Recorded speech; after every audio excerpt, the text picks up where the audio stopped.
Hello दोस्तों, प्रणाम आप सभी को। कैसे हैं आप सब।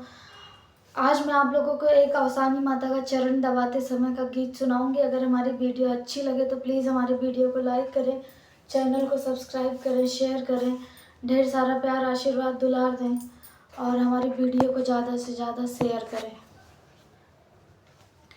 आंगने चौक चढ़ी बैठी अवसानी मैया, बैठी अवसानी मैया के नादा बहना हो के नादा बहना।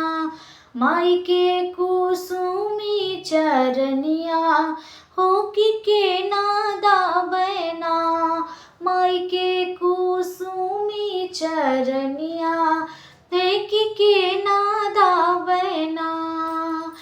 आंगने चौक चढ़ी बैठी अवसानी मैया, बैठी अवसानी मैया के नादा बहना।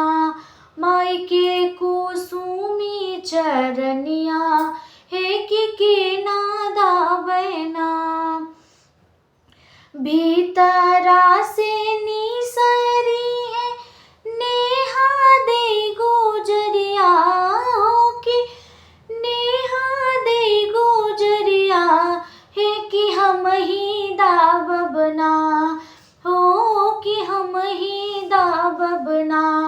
माई के कुसुमी चरनिया है कि हम ही दाबना। माई के कुसुमी चरनिया है कि हम ही दाबना। दाबत दाबत मैया बीती गे पहरिया हो कि बीती गे पहरिया हो कि फेरी देत्यो ना हो कि फेरी देत्यो ना। अपने सेवक पे नजरिया हो कि फेरी देत्यो ना। अपने सेवक पे नजरिया हो कि फेरी देत्यो ना।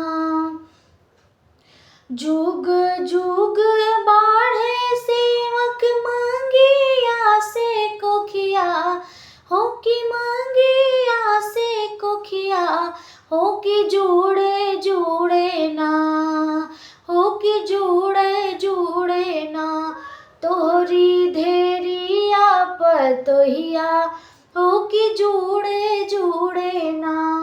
तोहरी धेरिया पतोहिया हो कि जुड़े जुड़े ना। आंगने चौक चढ़ी बैठी अवसान मैया, बैठी अवसान मैया के हो दाबना हो कि नादा बहना। माई के कुसुमी चरनिया हो कि नादा बहना। माई के कुसुमी चरनिया हो कि नादा बहना। गीत कैसा लगा आप लोग कमेंट में ज़रूर बताइए।